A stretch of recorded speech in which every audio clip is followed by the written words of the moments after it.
Hello everyone and welcome back to Phasmophobia. Today we're going to spin the wheel once again, and this should have been difficulty, but whatever. We're going to find out which map we are playing on today. Okay, Edgefield, Bleasdale, no, please, no. Ah, okay, so we're in Bleasdale. Let's see which difficulty we're going to end up in.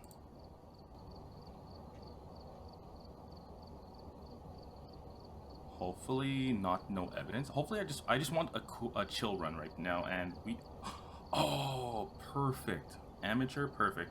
Okay, so hopefully I remember that we're doing it perfect and don't fail this. I've been forgetting that we're doing perfects lately. I streamed a little bit yesterday, I think, yeah, yesterday, and it turned out I forgot we were on perfect, so don't tell anyone, but it did happen. Alright, so Bleasdale, let's see, Bleasdale on amateur, and we are going to do perfect. Okay, so since this is amateur, it's going to be generally pretty easy, so what I'm going to do instead is turn this into a learning opportunity. We'll learn, well, depending on the ghost, we'll learn different things. So first off, EMF, thermo, and glow stick. We don't really need the glow stick to start with, but we do need a light source, so I'm going to take this headlamp. So generally, if you really want to, you can take in a glow stick, which is something I like to do, but you really don't need to, because if there's fingerprints that are left, then you have 2 minutes to actually grab it or check for it, and at that point it should disappear, unless in a blockade, of course. A blockade has a 75% chance of not leaving fingerprints, and then it also has an ability which allows it to remove fingerprints earlier than 2 minutes, so you kind of have a tight time frame in that case. Okay, so since the weather was not snow, temperatures will be at 16 degrees Celsius base as soon as it rises, but since the light was on, or the fuse box was on when we first started, everything should already be at or above or below 16 degrees C. So whenever you see temperatures like this high, 20 degrees Celsius, right, on a floor, you can generally assume that the ghost is not on this floor anymore. And here too, the temperature is 20 degrees Celsius, so you can assume it's not on this floor too. Now, the ghost, whenever you go through... Did I hear something? Weird. Okay, so expunge everything I just said from your mind. I may have just created a theory in my head without realizing it. Alright, so we're going to search around the first floor, and if you see the temperature drop at this point, like, you can just easily assume that the ghost is... Okay, so I'm hearing it throw stuff. And I'm going to assume it's on the second floor. I'm going to check this room first before I go up. Okay, so probably on the second floor. So as I was saying, before the ghost so rudely interrupted my train of thought, what you're looking for is a temperature drop below 20 degrees Celsius. At this point, every room should be droppable. And there's another little thing I personally like to do, is to leave every door I pass open, for the sole reason of, if it's a Yurei, its ability allows it to slam shut a door. And with its Yurei touch, basically it's like a double touch on the door. You'll hear 2 touches immediately, hopefully. And then, well, 2 seconds later after the door closes, after the door closes, you'll hear the door slam shut. So it's a good way of telling that it's a Yurei, because it's the only ghost that can do that. Although I'm not sure if a mimic can copy that kind of skill, though. That one's up for debate in my head. Where's this ghost? Like, this is supposed to be a learning opportunity for everyone, right? But it's not really a learning opportunity if I'm so confused. Oh, it was here to hold. Oh my goodness. Yeah, okay, so this room is kind of annoying because just like in Tanglewood, you have the dining room and the kitchen basically combined. It's a very open layout. So because of that, the ghost can go back and forth, right? Confusing you. And also, it is really large. In the case of Bleasdale, the kitchen is really large. Okay, so distant normal interaction. So first, next up, you take the pieces of evidence that take long, or you can go in 2 routes. Take the evidence that takes long to get, such as ghostwriting book, or and dots. or you can go the other route where you take evidence items that can give you an immediate response, such as the spirit box, unless it's tier 1. At tier 1, it takes forever. Tier 2 is a little better. Tier 3, fantastic. You get responses a lot faster. So you can take things like that. So we're gonna take the spirit box and the video camera, and we're gonna take some salt. We can roll out a wraith right away. Oh, and also, if you bring in salt, make sure you have a glow stick handy, because if it steps in it, you can check for UV. Okay, so we will first check for orbs. Make sure your headlight cam is off. It doesn't look like there's orbs anywhere, so I'm gonna turn the list light off here too.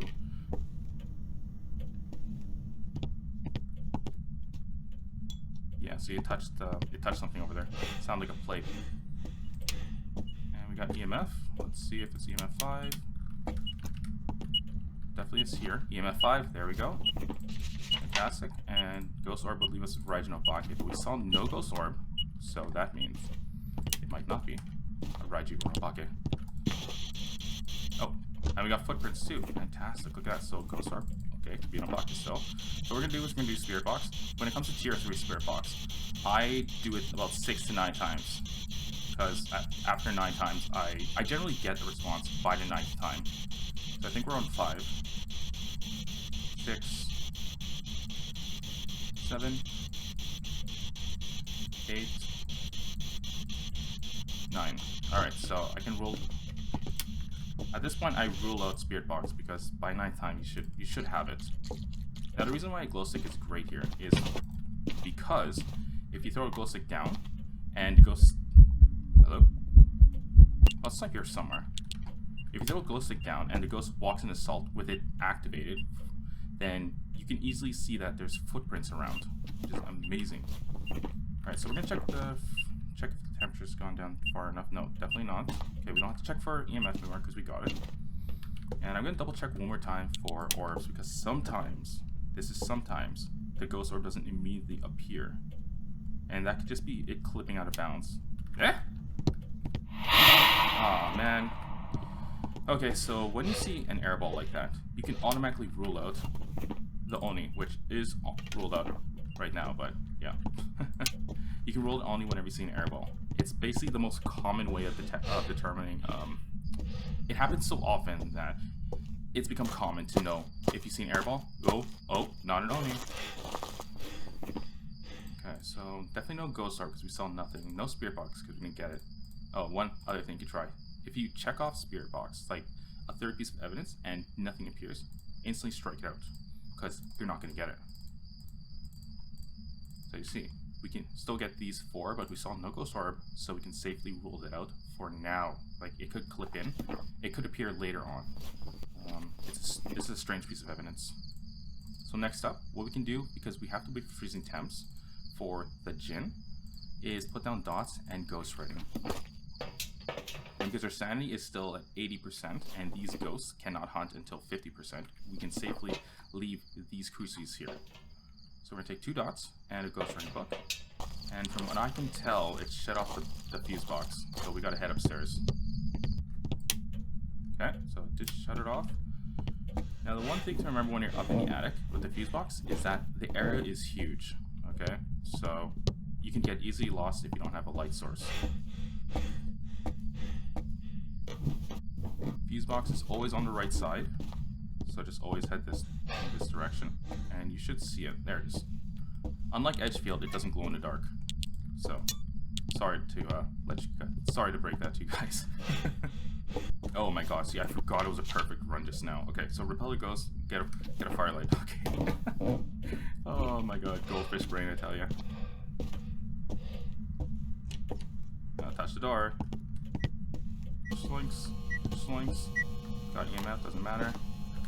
Do I have Obake as evidence? No, we don't. Alright, I mean a ghost. Okay, so generally put that in the middle, right? Like, if it's there, it should be fine.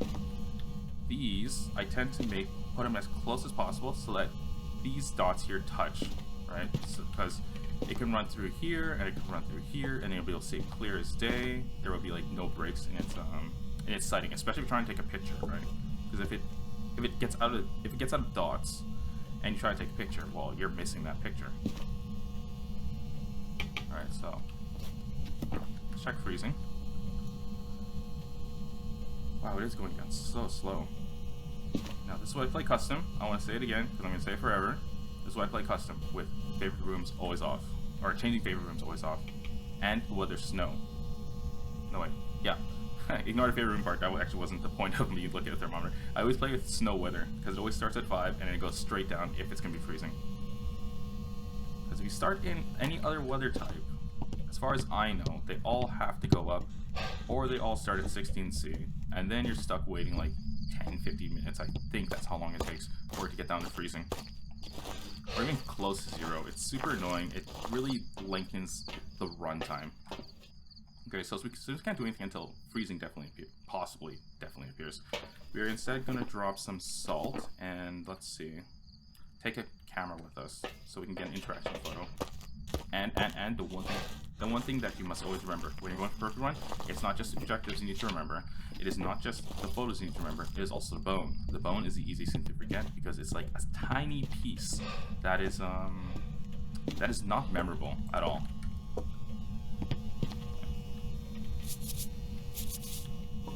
Okay, so we got 1, 2. Always make sure to take pictures of the center of whatever you're taking a picture of. Like salt, for instance. Make sure it's within that center rectangle on the picture frame. Otherwise, there's a good chance it doesn't turn to a 3-star, and you've basically screwed up your perfect run. Okay, so it's finally down to 5-ish. So I'm gonna go search for a bone, and hopefully it's actually really close. Like hopefully it's actually, wait, yeah, okay. I thought I was like, oh, I grabbed the bone already, but that was actually a previous run. So there's nothing around here. Okay, so we're gonna check the back area.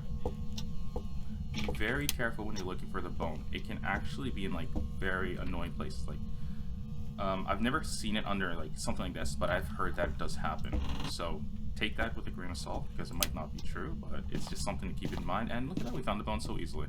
Fantastic. Okay, so take a picture, make sure it's center the frame, and you'll always get a 3-star.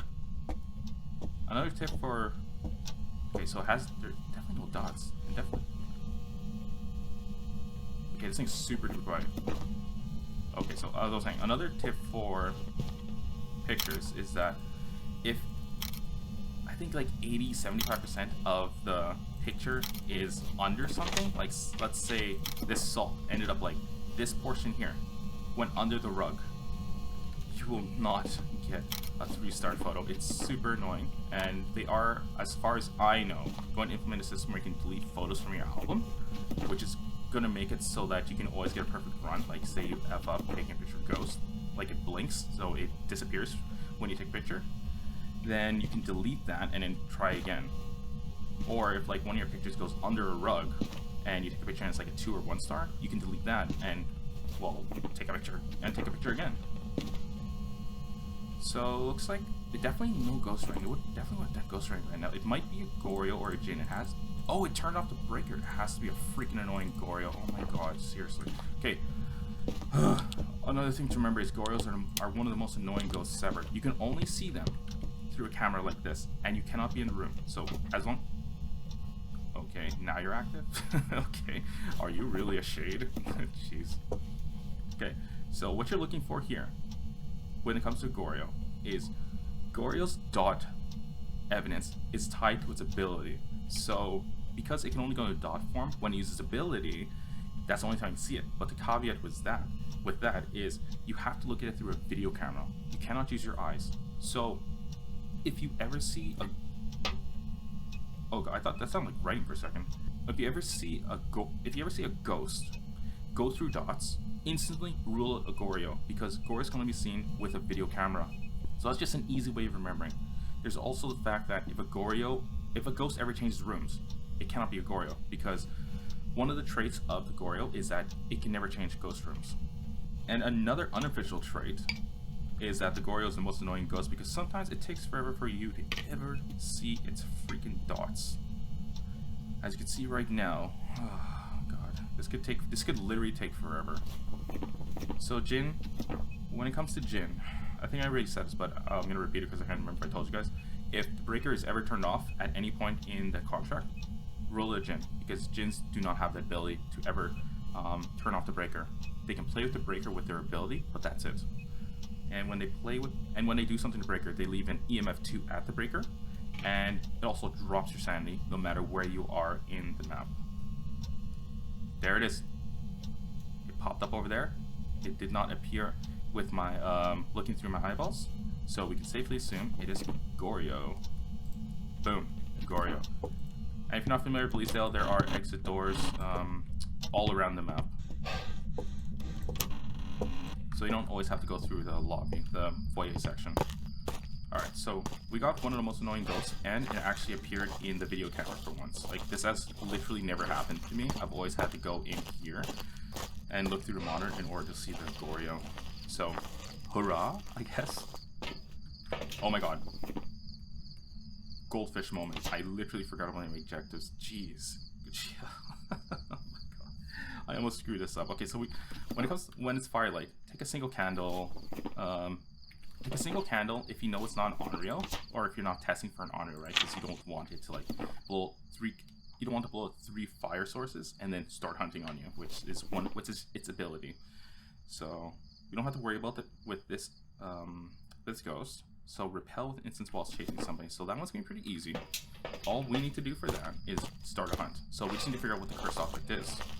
So I'm gonna go back here and see if it's a Ouija board. And I didn't see tarot cards. It could be a music box, monkey paw, summoning circle, or voodoo doll. And those ones I'm not exactly sure where they are, so it's gonna take me a bit to figure out where they are. And there's also the fact that I do not. Oh, look at that. Okay, so we got the Ouija board right away, so we don't really have to worry. Okay, so I thought that was a candle for a second. Definitely does not look like a candle. So okay, so we can put this here. Just let it sit. The ghost will eventually blow it up. And we are going to actually wait. Actually, no, forget about it. Let's just use the Ouija board. So what you can do in order to force a hunt is you just ask it, do you want to play hide and seek? One thing you need to remember is that it's going to do a countdown from 5 seconds, and as soon as 5 seconds are up, it will start a hunt wherever it is. So do not assume just because the ghost is like over there that it's going to stay there. It could easily roam here, and then the timer hits 0, and then boom, it starts hunting from that position. So we're going to do miscellaneous, hide and seek. And if you're on text, there's no possible way to click goodbye.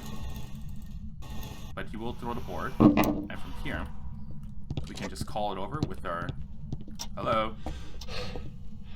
No, don't run that way. Where are you? Ah, crap. No, it's going upstairs. Darn it! Ghost! Dang it. Oh man, come on. looks like the hunter is hunting. Or the ghost. Oh shit, where is it? Did it go upstairs? Oh my god, it went all the way to the attic. Wait, did it? Nope, it didn't. It didn't. Okay, smudge.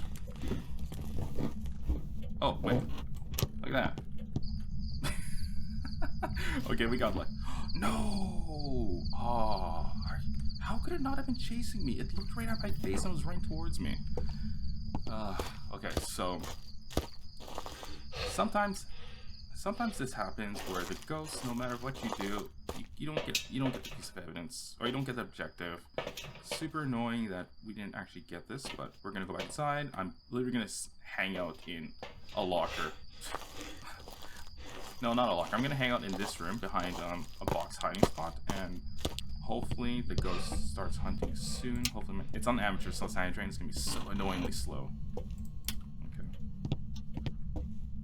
Alright, so I shouldn't have played hide and seek, by the way. I probably should have did where are you and where's the bone in order to basically crush my sanity to 0 and have it start hunting. Oh, gotta turn off the lights. Alright, so you guys don't have to worry about sitting here with me. I will cut it all out just for you.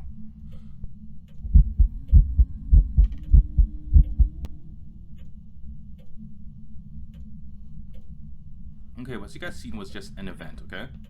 Now, something to always remember, if it does an event and you're hiding, like in kind of an open place like this, if it at all hunts there, it can easily see you, okay? So let's say the ghost like did an event and it stood right over there. and it started hunt immediately afterwards, it has direct line of sight towards you, so you need to be very careful. In this case, the ghost is over in that corner. So you don't have to worry about it. Well, you kind of don't have to worry about it seeing you from, like, in this spot. So just keep that in mind. Doesn't run around you, you need to find a new hiding spot. Oh god, so as you see right now, it moved here. So that means the ghost is literally on top of me. So at this point you have to run and go to different hiding spots. Like here, for instance. Right? So make sure to move to a different hiding spot. If it ever does an event and it goes on top of you, you need to run away. Or if it does an event and has line of sight with you from where it did an event, you need to run away too. The airball event, you do not need to worry about. When an I'll turn the breaker off. So the airball event, you do not need to worry about. When it comes to airball event, it doesn't teleport to where the airball touched you. It's basically still where it started. Think of it like a burp. Yes, a burp. It burps and the burp just follows you all around until it finally touches you. It's disgusting, but the burp pee did not actually leave. Oh, it's gonna break something, isn't it? So the burp pee is gonna stay in the spot where it burped. I hope that stupid example made sense.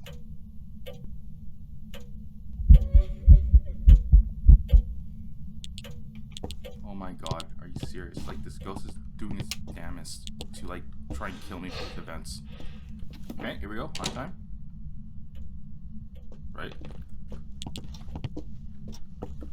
So it's coming from the kitchen.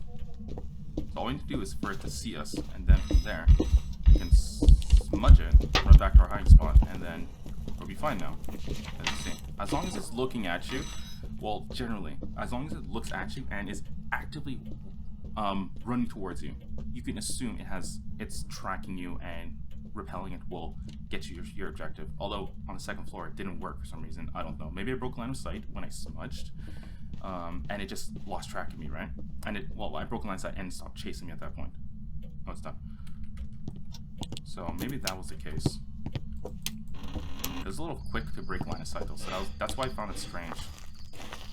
So anyways, we got our 3 objectives, we got all our 3-star photos, and we got our ghost, Goryo, which is one of the most annoying ghosts to ever get in the game. So let's go and make sure that it actually is a Goryo.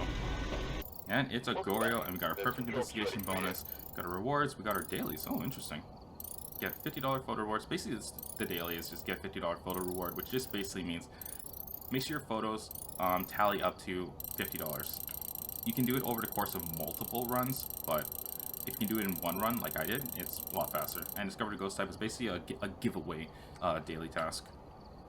And that took 24 minutes because it was a freaking Goryo, and look at that. So that was all the tips I can give you for a Goryo, as well as some other tips. I cannot remember what they were. I'll basically put timestamps in the description like I usually do for those tips. And anyways, guys, thank you very much for watching. This was an amateur perfect run, which I know is not super exciting, but we can use easy difficulties like this for, I guess, learning opportunities. So anyways, everyone, thank you very much for watching. Like if you liked it, dislike if you dislike it. If you're looking for more Phasmo content to watch, then go ahead and check out my playlist, and I'll see you guys in the next one. See you later.